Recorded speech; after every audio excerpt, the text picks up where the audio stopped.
Good morning, everybody.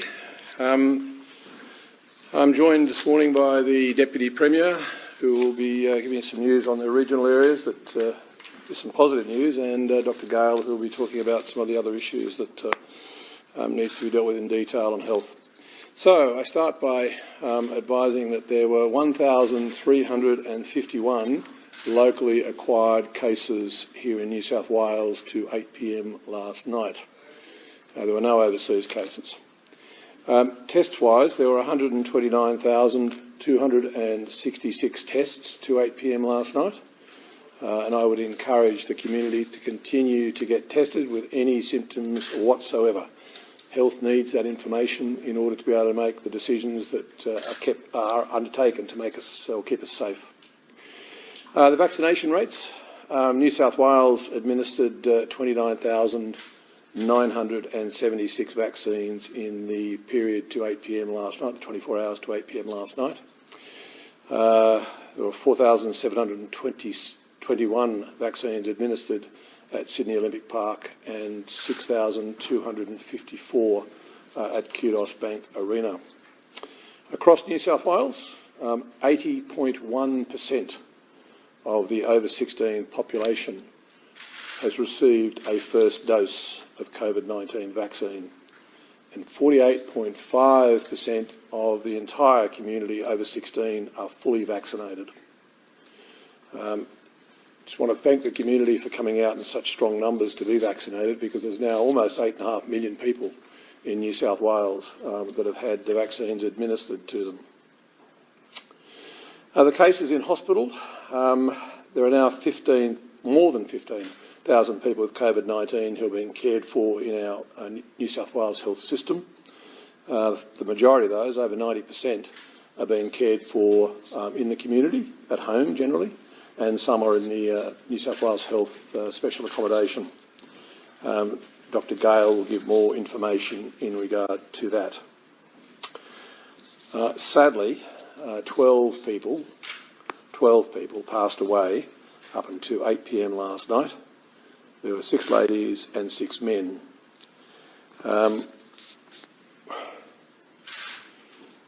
These people were in a range of ages, and I just want to stress that the range of the ages reflects the fact that this is a very severe disease and can impact you at all ages. And for those who are still reluctant to go and get vaccines, can I say that is the way forward. You need to go and get vaccinated. 1 person was in their 40s, 1 person was in their 50s, 4 people were in their 60s, 2 people were in their 70s, 3 people were in their 80s, and 1 person in their 90s. And I want to stress that of those 12 people who passed away, 10 people were not vaccinated. 10 of those people were not vaccinated. I want to express, it's just, whenever we lose a family member or a friend, it impacts on every one of us. And I just want to express my condolences, and I'm sure all of the condolences from New South Wales Health. Staff there care for each and every one of these people. And my sympathies go to all of the family and friends of each of these people who've passed away. Dr. Gale will give more information in regard to those cases as well. In terms of the regional areas, there was 1 case in northern New South Wales to 8 p.m. last night. In the Illawarra, there are 44 new cases reported in the Illawarra. That brings the total in that particular local health district now to 502 cases. 21 cases are from the Wollongong local government area. 20 cases are from the Shell Harbour local government area. 2 cases are from the Kiama local government area, and 1 case is from the Shoalhaven local government area. In Western New South Wales, there have been 27 new cases reported to 8 p.m. last night. This brings the total to 1,004 cases in that area. Dubbo had 12 cases, Bathurst had 6, Walgett and the general region had 6, Burke had 2, and Wellington had 1. In the far west of the state, there were 2 further cases in Broken Hill. In the Hunter, there were 16 new cases across the Hunter, New England Local Health District. This brings the total to 367 since the 5th of August. Of those 16 new cases, 6 are from Lake Macquarie Local Government Area, 5 are from Newcastle Local Government Area, 3 are from Cessnock Local Government Area, 1 is from Gunnedah Local Government Area, and 1 is from Port Stephens. On the Central Coast, there are also more cases. 23 new cases have been reported in that area, and that brings the total in that local health district to 312 cases. In the southern New South Wales area, there have been 3 new cases. One of those cases was in Yass, 1 in Jerrabomberra, and 1 in Queanbeyan. In the Southern Highlands, there have been 2 new cases. I'm going to ask Dr. Gale now to give further information on the relevant cases, but I also want to just finally say that there is some good news, which, as I said before, the Deputy Premier will go through the local government areas that are coming out of lockdown. But there are 2 areas that unfortunately will have to go into lockdown. One is the local government area of Lismore, and one is the local government area of Albury. Dr. Gale will give a little more information on the basis for that, but suffice to say there have been positive cases in both areas.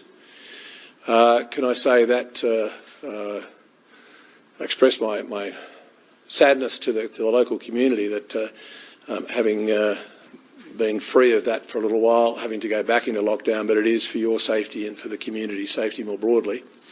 That lockdown will occur as from 6 p.m. today. Health has made a decision that the period of lockdown initially will be 7 days. Now, the reason for that is to try and get a handle on what exactly is going on in the local areas. In the normal course, more often than not, health determines that it will be 14 days, but in this case, looking at the issues, health has determined that 7 days will be appropriate, but I'm just warning the community that it may be longer.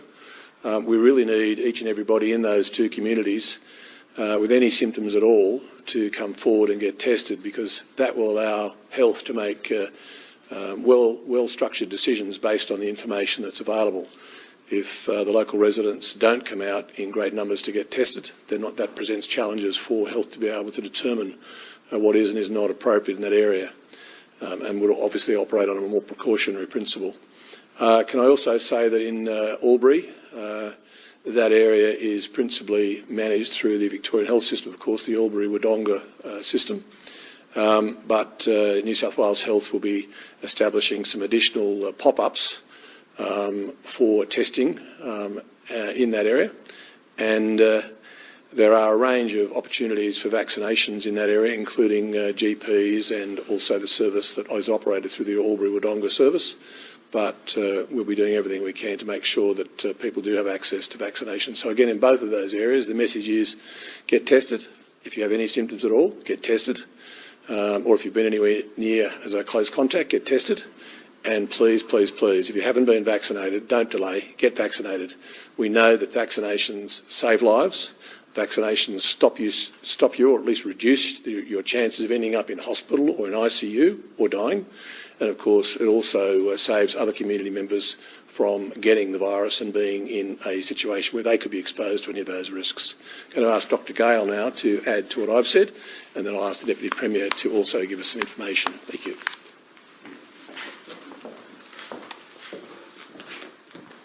Thank you very much, Minister, and good morning, everybody.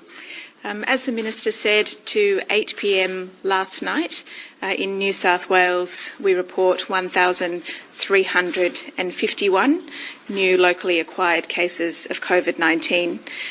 We're really pleased to see people continuing to come forward for testing in the numbers that you are, and we're also really pleased to see the vaccination rates increasing at the rates they are, as the Minister outlined, and particularly in some of those areas of concern, in those 12 LGAs, the community has done a fantastic job in coming forward in such great numbers and seeing such a rapid rise in vaccination coverage in those areas. So a big thank you to the community, and a reminder as well to please book in for your vaccinations if you haven't done already.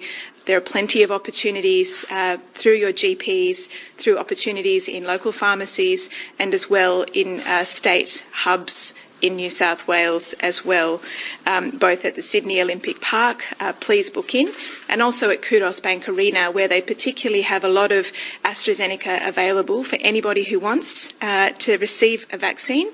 You're welcome to just walk in to the Kudos Bank Arena. They will register you and you'll be able to get your AstraZeneca shot there. So I'd encourage anybody who hasn't yet got their vaccinations, their first dose or their second dose, to please book in at any available opportunity to do so.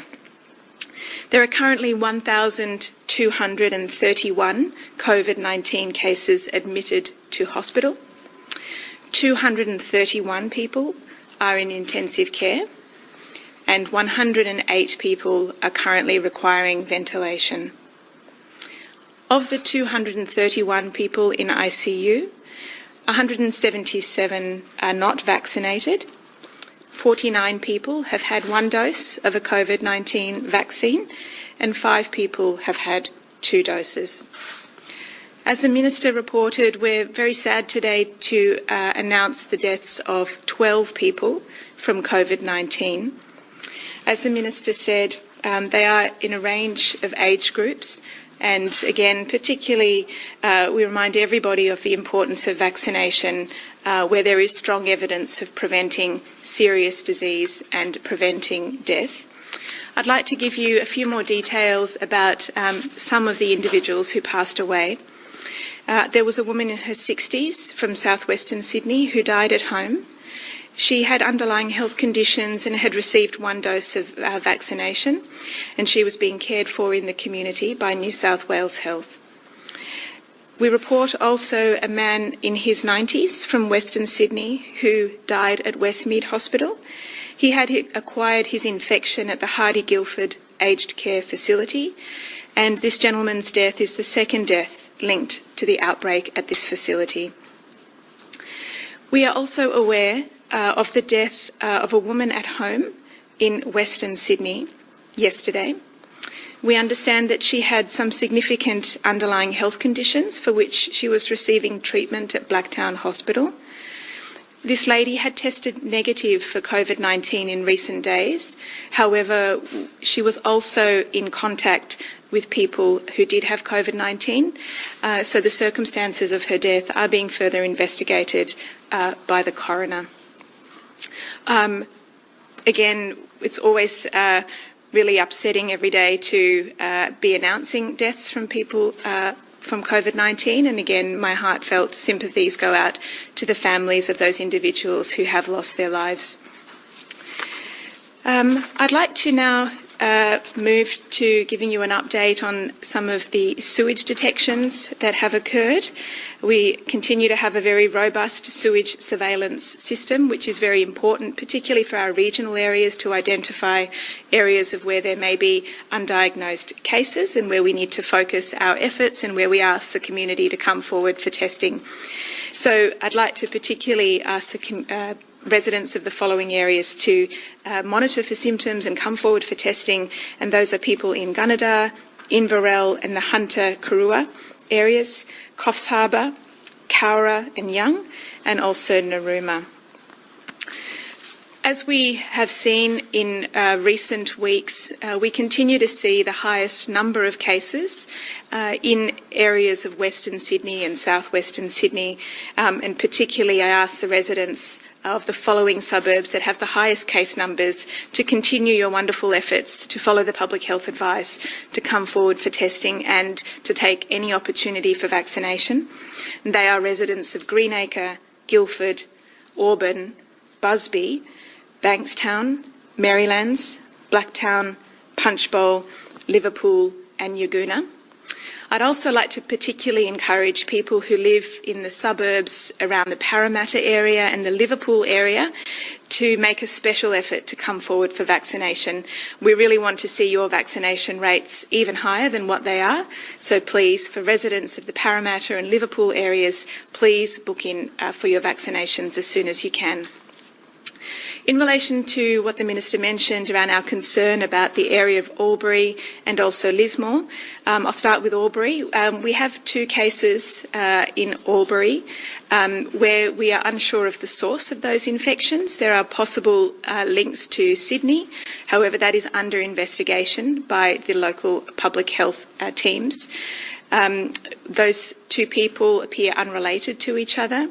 There are a number of exposure sites in the Albury area, and those issues are being worked through by the local team. And so I'd ask everybody living in the Albury area to please be vigilant for symptoms. Please come forward for testing. In terms of Lismore, we report 1 case in Lismore, again with a possible link to Sydney, and again with exposures in the community around Lismore. So for residents of Lismore, again, we ask you to please monitor for symptoms, pay attention to the public health advice, and come forward for testing promptly. Thank you. Good morning, and firstly, can I start by offering my deepest condolences to the families of loved ones who have lost loved ones overnight, and you remain in our thoughts and prayers. Last week, of course, we made announcements about lifting restrictions and stay-home orders in large parts of regional and rural New South Wales. And after a week, it has been successful, but we've also seen a couple of areas go back into lockdown as per the criteria that we set. We also indicated that on a weekly basis we will be evaluating other areas and local government areas in regional and rural New South Wales that could come out of lockdown, out of restrictions. And today I can announce a further 12 local government areas in regional and rural New South Wales. Those areas are Bega Valley, Blaney, Bogan, Cabon, Dungog, Forbes, Muswellbrook, Narrabri, Parks, Singleton, Snowy Monero and the Upper Hunter Shire LGAs. So today, good news for those communities. But my message is simple. Remain vigilant. Get tested if you have an onset of symptoms. Please minimise mobility as much as possible. This is a good news day for regional rural New South Wales. You join other communities that have their stay-home orders lifted, reminding everybody that it is a restricted environment still with the new orders in place. If you can avoid going to a local government area where there continue to be in lockdown, please do. And a reminder that if you do visit a local government area that is in lockdown, the reality is those stay-home orders then come back with you. So the reality here is minimise mobility. We know we have cases in regional and rural New South Wales, but listening and the advice from and the update from Minister Hazzard, clearly it's stabilised in the regions and we want to remain in a place where, again, numbers aren't rising or escalating to any higher degree than what we're seeing today. Vaccination is the key. Vaccination continues to be the key in regional and rural New South Wales. We know there is an abundant supply of AstraZeneca right across the regions, and I encourage everybody in regional and rural New South Wales to continue to get vaccinated. We know Moderna is coming online with our pharmacy networks, and of course Pfizer is available through GPs and some of our health networks, but we also know there is a supply shortage on Pfizer. So today I encourage people to continue to get vaccinated, to remain vigilant, get tested if you have symptoms, support your communities, and more importantly, take a modest approach about movement, because we want to make sure that we don't stand here at press conferences locking areas down. It is unfortunate for those communities that have an opportunity for freedom and then, of course, lose some of those freedoms. So again, congratulations to those areas. You're doing the right thing to those communities. But again, my message is get vaccinated. Thank you. Regional train service that was exposed, was that trip from Sydney to Albury legitimate, and do you know how many passengers were exposed? I have no further detail on that. Happy to give you a further update today. But there are authorised workers that are permitted to leave Sydney. There are people that are allowed to leave for a number of reasons. We've got a permit system in place. We've testing arrangements in place. Transport is important in regional rural New South Wales. We still have to function as a society, so there are certain activities that have to continue. But that does mean there's a level of risk. But I can come back to you with further detail. Deputy Premier, following the case that's been confirmed in the Glen Innes area, how likely is it that you are going to lock down that region later this afternoon? So we work with the advice from health, and we get updates right up to this morning. And the Glen Innes case that's been notified overnight, that's post the 8 p.m. Reporting period. We'll work with the local health team. When we have further information, we'll give that community an update. No different, the cases in Albury were identified yesterday. Lismore was last night, and that's why we're able to make the decisions today. So we'll do that in a very measured way before a knee-jerk reaction about locking down an area. Can you give us any more information about the case in Lismore, what we know so far? Look, I'm aware of some of the details around the Lismore case, but often that there are privacy issues. I'm not sure what we should be saying publicly. I can refer to Dr. Gale if you like, but look, we know that there was a parent that returned back to Lismore with their child. It was an exposure in the school environment as well, so that there is issues there. We don't know how much that exposure looks like, so we've made the right and appropriate decision to lock down Lismore. What impact will that case have on arrangements at the border, if any? Well, again, we'll work with the Cross-Border Commissioner. We opened up the Northern Rivers, we've opened up the Tweed, we've worked hard with Deputy Premier Miles in Queensland, not only to open the border, lift restrictions and put in place a border bubble. Today we'll reach out to Queensland, make sure we have all the information. But as I said, we've made a decision to lock down an area for the health and protection of that community. We'll now work around what happens with the bubble. We're just days out from school holidays. Does that play on your mind with the situation in Glen Innes and Gunnedah? Yeah, well, it does, and I know we're only days out or a week out from school holidays, and the reminder to everybody is that we still have cases in regional rural New South Wales, and we still have areas that are under stay-home orders. And the reality here is it's not these school holidays you should be travelling. Again, I encourage people to stay home, only travel if they need to, and avoid areas that there are cases, avoid areas that are under lockdown conditions. More importantly, I believe this is a time when you've got freedoms in some parts of regional New South Wales. Stay home and spend that time with family, because it is a freedom that you have. A lot of income and business support, obviously the state-federal differences, is based on prolonged lockdowns, 7 days to a fortnight plus. Does that leave towns and areas who have come out of lockdown on the weekend and back in short in terms of businesses and people who are losing work and hours? Well, firstly, from a state perspective, a lot of the government support from a state perspective is directly to businesses. So the JobSaver payments are linked to businesses that have an impact on turnover, impact at a threshold of 30%, and we pay up to 40% of the payroll.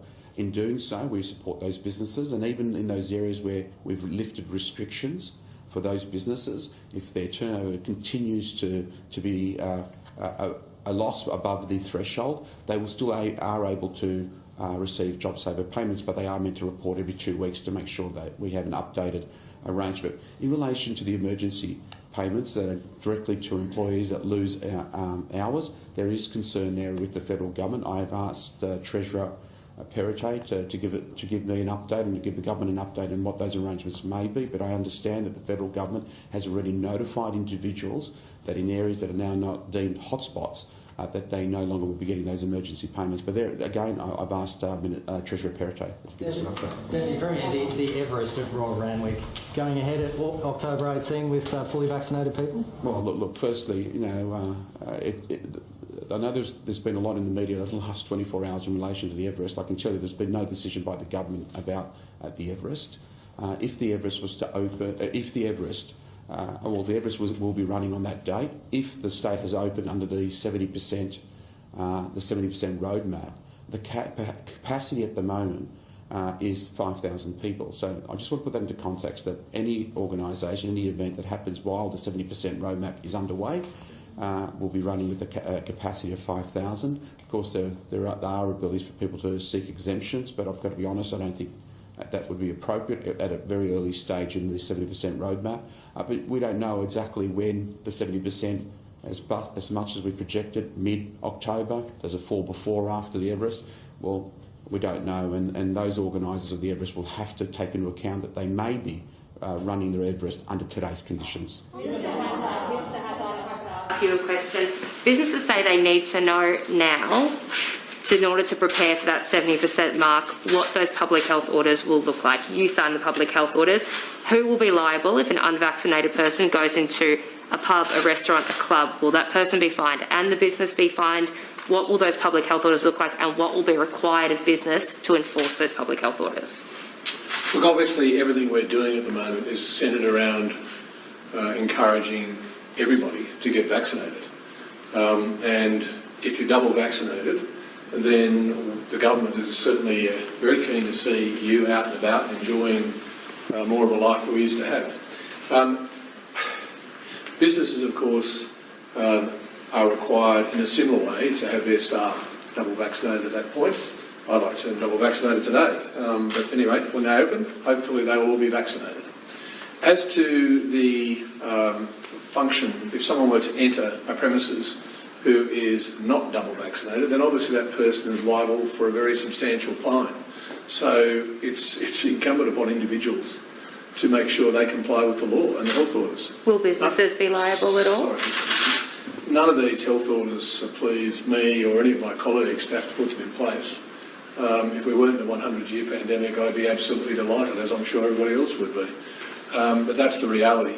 And I think as far as employers or businesses go, it's more difficult. But those issues have to be resolved in the next few weeks. But I just remind everybody that individuals themselves, it is incumbent upon you not to enter premises unless you are doubly vaccinated.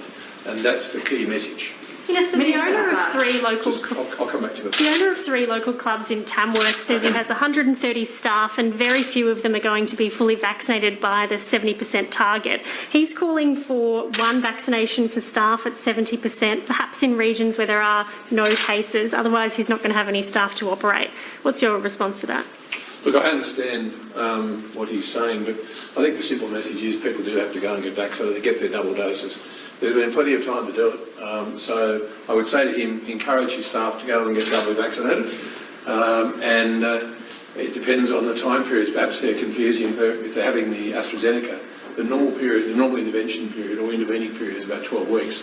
But that's been announced by Dr. Chan and Dr. Gale, that you can certainly have that far quicker, so you can have it after 3 or 4 weeks if necessary. So it's quite possible. Just go and have the double vaccinations.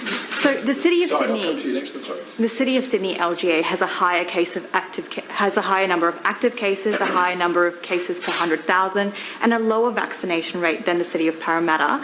One of those areas is a hotspot and still an area of concern. The other one isn't, and they have similar population sizes. Could you just explain the rationale behind why that is? Look, Dr. Chan and the entire public health team have a very difficult task of looking at each of these areas. LGAs, to date anyway, have been chosen as the boundary that's a little easier to deal with and to communicate to the public.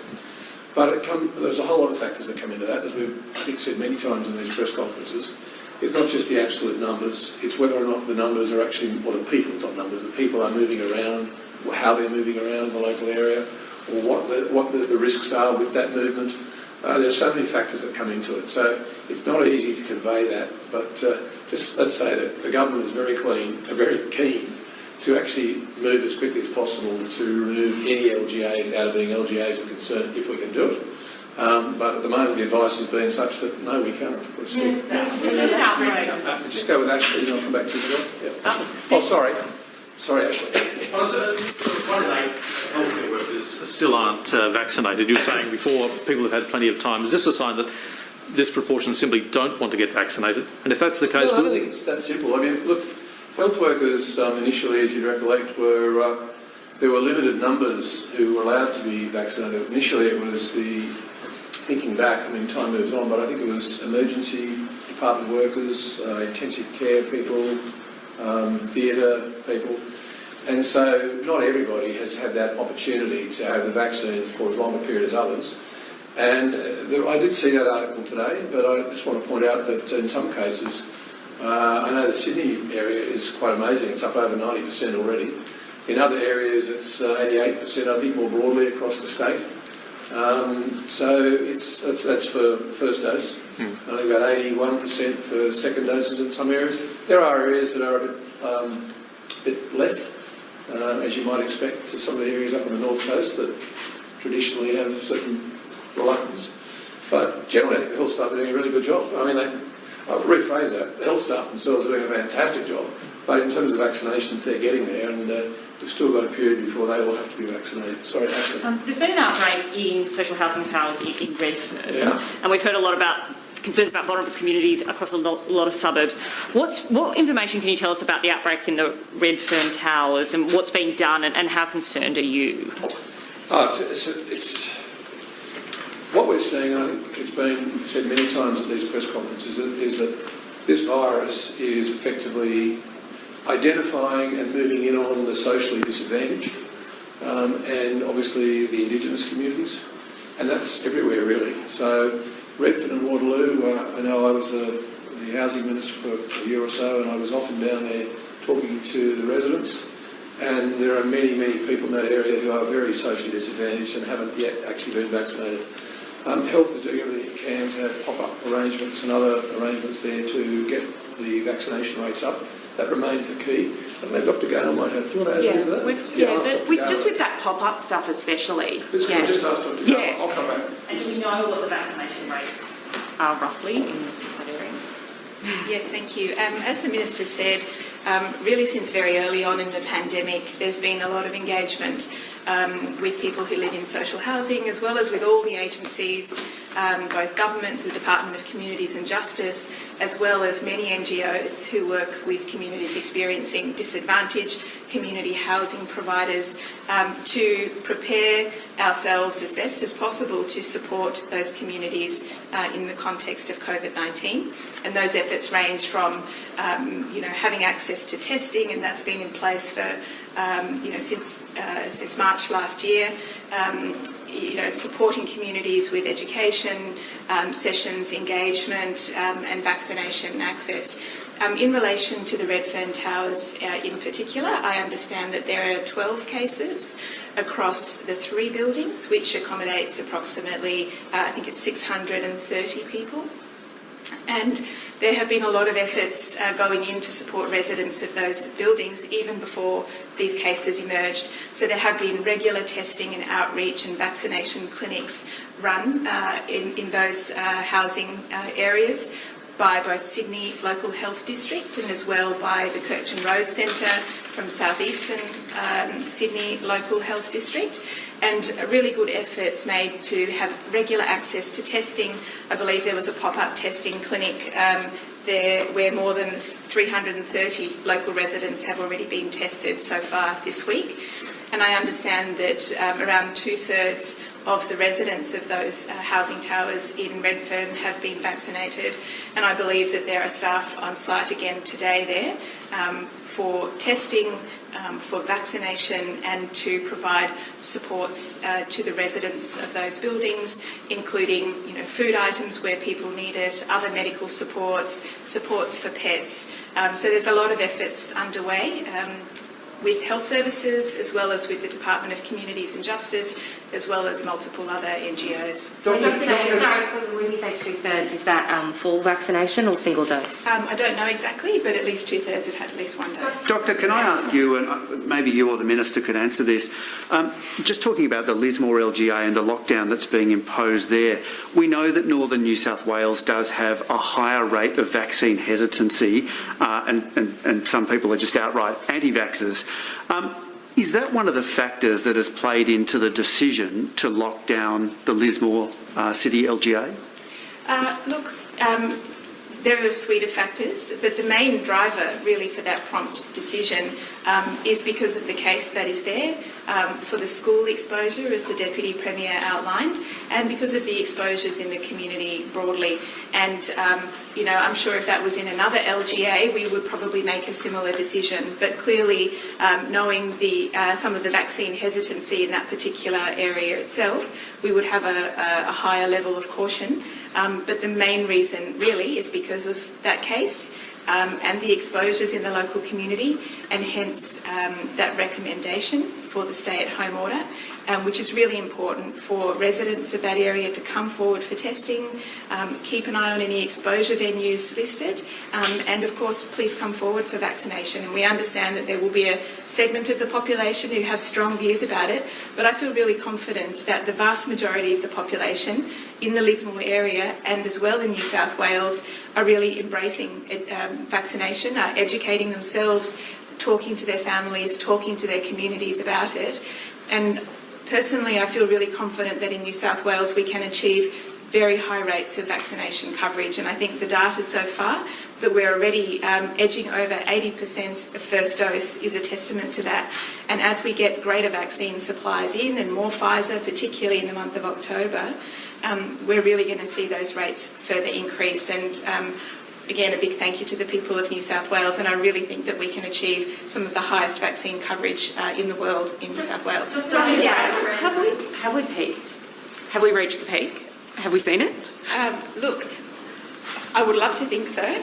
However, it's pleasing at the moment to see our case numbers stable. Of course, we do know that they bounce around a little bit, and we anticipate that to happen. We know that even single exposures or single events can cause a peak in numbers, and I think all of us, as we've been on this journey with COVID, have observed occasions where that has happened. So I can't hand on heart say that we've peaked. I'd like to think we have. However, we continue to have a conservative approach. We're cautiously optimistic, seeing these numbers being relatively stable day to day, bouncing around a bit. We may yet see an increase, but really the key thing for all of us, and this is really, as Dr. Chant has said in the past, this is in our collective hands. And to see the numbers continue to be stable and preferably decline as soon as possible is really something that is in all of our hands. It's about every single individual following the public health orders. It's about every single individual, if you have even the mildest of symptoms, to come forward for testing promptly, and that's critically important. It's about every single individual making that decision to get vaccinated and talk to their families and encourage their community to do the same. It's those individual acts that will get us through this, and that we want to really see those numbers decline. So it is in our hands, and that's our challenge. With the social housing block, 630 roughly residents, all 12 so far test positive, isolating for the appropriate amount of days. The other residents just isolate until they get a negative result. Are you confident that that's a safe living situation for 630 people to be in blocks with people, at least 12 people who are positive? And what's also being done to support those who do have to isolate in terms of food and essential supplies? Yeah, thank you. That's a great question. And clearly it's a challenge. And we know for many families who might live in households that are crowded, it's easy to say isolate from everybody, but we understand that practically that's difficult to do for many communities, including residents of Redfern, as it is for others. There's a lot of work being done to support people in safe accommodation where that is needed. We have our special health accommodation, and they're continually looking to create other options where people can be moved to be able to safely isolate. And certainly for the residents of the Redfern blocks, for those who are unable to safely isolate in their home, those options are being explored for them, and some people, are in the process of looking at moving. And our teams and health teams will be doing their best to ensure all the supports are there for people to be able to safely isolate, that people have all the information that they need around mask wearing, cleaning products in the home, all of those sorts of informations, not sharing bathrooms, trying to sleep in separate bedrooms, wherever possible to support people to safely isolate. But there are options of different accommodation for those people for whom it is particularly difficult to isolate at home. Minister, two people who died today. Sorry, Ashley, just before you do that, I didn't realise that I had that information here, but just to indicate, back to your question, the specifics, 91% of staff at metropolitan local health districts have had their first dose, and 86% are fully vaccinated, so that's incredible in metropolitan local health districts. And 88% of New South Wales health workforce overall has received one dose of the vaccine, and 80% have received 2 doses. So it really is really positive. It's a little less in the regional areas. 84% of staff at regional health districts have had their first dose. So we're doing really well on that front. I'll come back to you in a sec. Ashley. Two people who died today were from the western suburbs or southwest Sydney, but they died in Northern Beaches Hospital. Is this a reflection of the stress that is occurring in those western or southwestern hospitals, that they had to be moved prior to their death and cared for so far away from home? Look, I think we've had ICU specialists here. I think you were here for at least one of them. And I remember Dr. Nguyen also was making the point, as was Dr. Burns, that it's part of the normal system when you have patients who are obviously occupying beds in the intensive care units, to move patients around, and that way they are given the sort of quality first-class health service that New South Wales can provide. If you're asking me whether the health system is under stress, I think I've said that many times. Of course it's under stress, but it's stress that's being managed quite well, actually. So I don't see any huge ramifications or things that come out of that. It's just a case of, yes, the system's under stress, but every patient is being moved into a location where they can get absolute world-class health service. Sorry. Yes, can you confirm that New South Wales Health has requested support from the ACT for the use of hospital beds in Canberra once the state is opening up? Once the state is opening up? I can't confirm that. I don't know the answer to that. But we generally work very closely with the ACT. There are a lot of patients that travel back and forth, particularly in that area down towards Queanbeyan and so on, that the Deputy Premier would well know. So normal activity to be working with those two major hospitals in the ACT. So it wouldn't surprise me if it has, but I don't know the answer categorically. Can I just say, one of the things that just struck me as I was listening to the questioning is that we really do have to get the message out that people need to get vaccinated, no matter where you are. I just did a quick calculation. It's 100 days today till Christmas. The best present you can give yourself, your family, your friends and the state is to get vaccinated. That will be the best Christmas present. So 100 days from Christmas, go and do it. What happens to healthcare staff who haven't had their first dose? Just mind, because that lady... Yeah. Sorry, Minister, a few local state representatives have written to you requesting either a mass vaccination centre in the eastern suburbs or more pop-ups in Sydney LGA. Are you going to grant those requests? There's concern about vaccine access in those two areas. Can I say it's not a matter of me granting. The health team has to obviously make those decisions. I'm the Minister, not the clinician. But what I can say is I've had numerous discussions, and have them every day, with our senior health staff. And there's a lot of staff that have been taken offline to do those mass vaccination hubs. We just had Ashley obviously talking about moving patients around. So there is a limited number of staff to be able to do all of these mass vaccination hubs.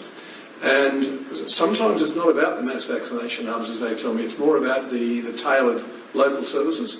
And there are lots of GPs these days, lots of pharmacists who can give the vaccines. So, in fact, I quite often talk to my colleagues about, in some local areas, they would prefer to have more tailored, smaller services coming, somewhat bigger ones. But at the end of the day, it's the health experts who run the health system who determine where the best bang for your buck is, in a sense, with your staff going where. So all I can say is that I always convey those thoughts to the senior health staff, but they make the decisions. And so far, New South Wales really has the community and the health team work together amazingly well. And we've got an incredible rate of vaccine. The numbers of people who are now vaccinated, I could only have dreamt about last year. And it was a dream last year because we didn't have any vaccine. But the number we've had vaccinated is incredible. So I think what the team is doing at the moment is the right approach. Sorry. In terms of healthcare staff, we're quickly approaching that first dose vaccine mandate deadline. What happens to staff who haven't had that first dose by that time, and what plans are in place to fill potential job shortages? Look, the issue there was right from the outset.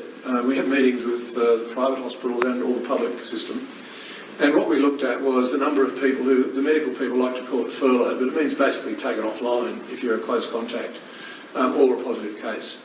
And what we found was that, for example, in Victoria last year, when they had similar challenges, there were literally thousands of staff that had to be taken offline.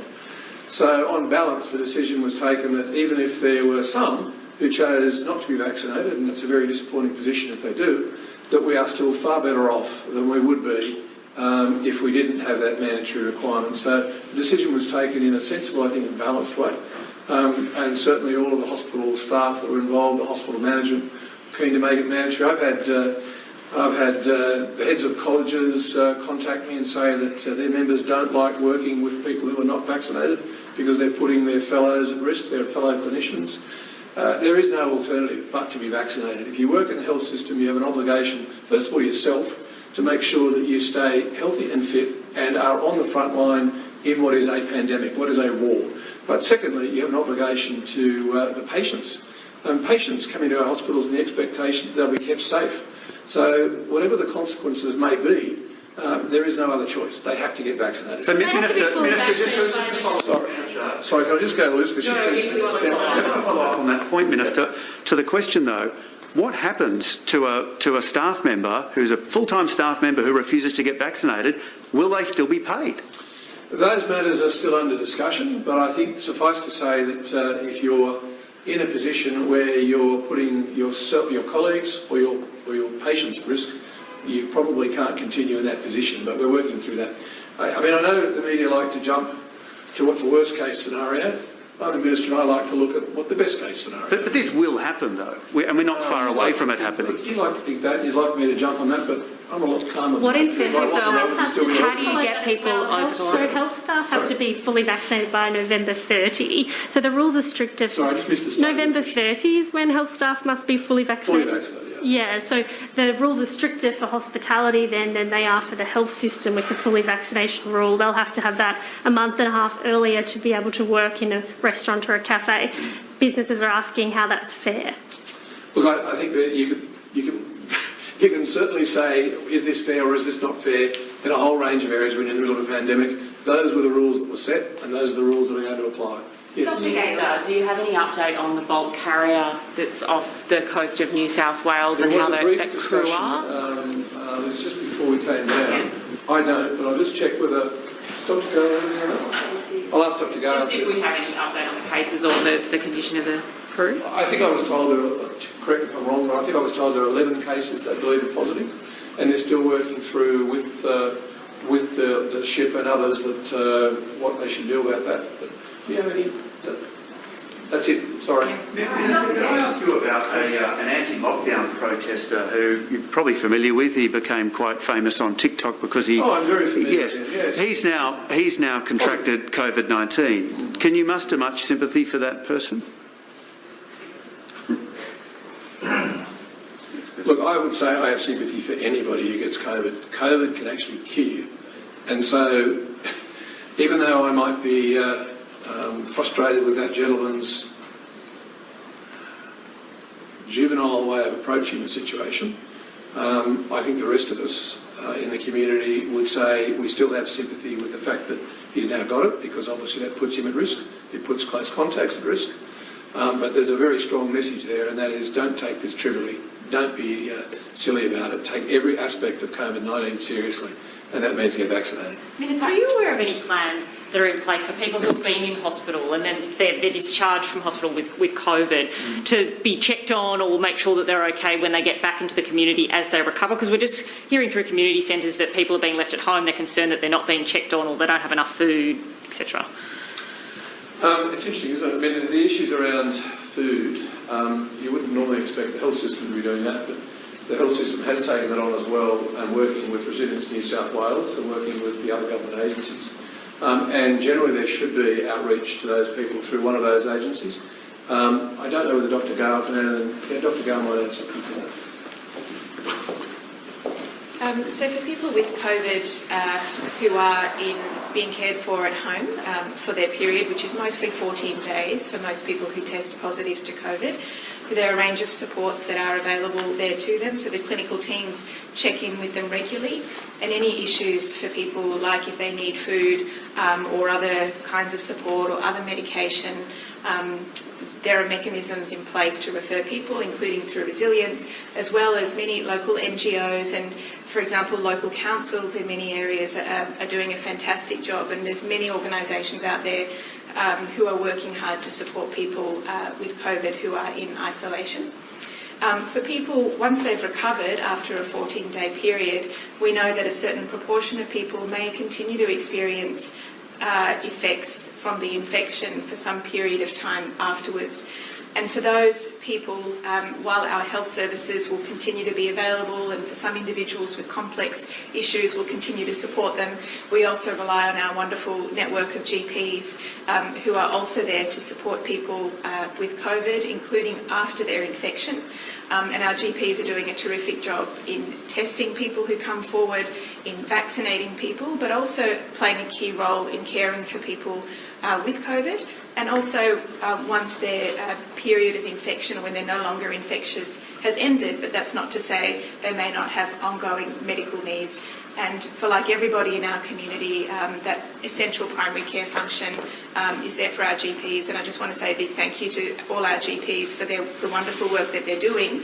Managing COVID on top of everything else that GPs normally do for us in the community is really significant, and they're doing a wonderful job. Just for Dr. Gale, for fully vaccinated healthcare staff, if there's an outbreak, say, in a facility and they're a close contact, will the requirement for them to be isolating reduce so that it helps take the pressure off the system? Yeah, that's a great question. We're looking at the moment around how we manage instances of exposure when people who are fully vaccinated are involved, and particularly in high-risk settings like in a hospital setting. And so we're in the process of looking at the international evidence around that, looking at what other jurisdictions are doing. Currently, with the framework we have in place in New South Wales for people who are exposed, they are where we think the risk is significant, and we have a fairly complex matrix that we use to assess those situations. People who we think are at risk are put away for 14 days as close contacts and to isolate. We're working through the issues of what fully vaccinated, how that might change for people who are fully vaccinated. So I think that will be an evolving space. So, you know, that's just one of the many changes that we're going to make as we progress in thinking around how we manage people who are exposed to COVID in the weeks and the months to come. Can I just add on that, actually, that I was up in the far west and west recently, and I was just blown away by the work that was going on to make sure that people in their homes are being well cared for. In Dubbo, I actually saw health staff, but also SES, Rural Fire Service, other volunteers there, making sure that food bank supplies were going out to the Indigenous and non-Indigenous community. And when up in Walgett and Brewarrina and Wilcannia, similar issues occurring. Lots of volunteers. And interestingly, in Wilcannia, I even met the local deputy principal, actually, Sarah, who was looking after getting all the food together for the local community. Those issues are issues which really are, I mean, during a pandemic, having all of these volunteers come together. In fact, there was a nurse there, Lizzie, who was a nurse during working hours and then came down straight away in off hours to volunteer with regard to food. So I'd say everything is being done that can be done right across the state, but there may be people who have missed out on that. If there are, then I would just strongly encourage them to contact their local health district and make sure and the health district or the local volunteers will get the food to them or get the other support. But particularly GPs are there also to look after their ongoing health care as well. Sorry. Just a question for the Deputy Premier. One question? Yeah. Okay. Deputy Premier, the latest jobless figures are out and they show that the New South Wales, the unemployment rate has risen to 4.9%. Another 170,000 people lost their jobs in August and hours are down as well. How concerning is that? And does the state government take any responsibility with how the lockdown and restrictions have been managed on the impact? Well, this is the real cost of the pandemic in a way that the economy had to be shut down. Jobs were lost, businesses on the brink of closure, and more of that pain continues until we get out of lockdown and we get on the roadmap at 70% double vaccination and 80% above. But this is the reality of the pandemic. Right across the globe, economies have been brought to their knees, and that's no different to New South Wales. The only thing I'd point to is that the JobSaver payments that are partly funded by the New South Wales government, I should say two-thirds funded, something like $8.9 billion of state funding has already gone into business support, another $3.5 billion from the federal government into business support. It's all about making sure these businesses survive this period so that when the doors open, that we are able to bounce back. And if you look at last year when we went into the pandemic, not only did we get all those jobs back, we were actually 30,000 new jobs above. So that's been our plan, and the Treasurer has already indicated a recovery package once we hit October and reopening. So we look forward to that. I'm confident that the economy will bounce back. We are New South Wales, we are the engine room for the nation. We're talking about international arrivals. We've got a roadmap out well before any other state. We're being cautious, but we're also being bold. And we're confident that with the business owners of this state, and let's not kid ourselves, small business, medium business have borne the brunt of it. That's mum and dad business owners, individuals that have mortgaged their homes, gambled their future to be the small business economy, creating the hundreds of thousands of jobs in this state. It's not government and it's not politicians that create jobs, it's actual small business owners that show that courage, and our job is to make sure they survive this pandemic, more importantly bounce back, and I look forward to more information from the Treasurer in relation to recovery. You mentioned there the roadmap out. We're set to reach 80% double dose a couple of weeks after reaching 70%. When will we see an 80% roadmap? Oh, look, you know, I can say that, and as the Premier's touched on, there's an 80% roadmap that we've got in draft form. We've been working on it. That work was in parallel with the 70% roadmap. Look, you know, if we reach those targets earlier, we can be bold. If we get first dose vaccinations up above 85 or into 90%, as Dr. Chen has really been keen to encourage and make Australia the most vaccinated nation, New South Wales to lead that. That'll give us other opportunities. But look, the Premier has indicated in the next couple of weeks we'll say more about the 80% roadmap. We'll say more about unvaccinated people. We'll say more about major events. We'll say more about what Christmas looks like for so many families. Thank you. Thanks, everybody. Thank you very much. And thanks to our Rosalind interpreters. Thank you very much. Thank you.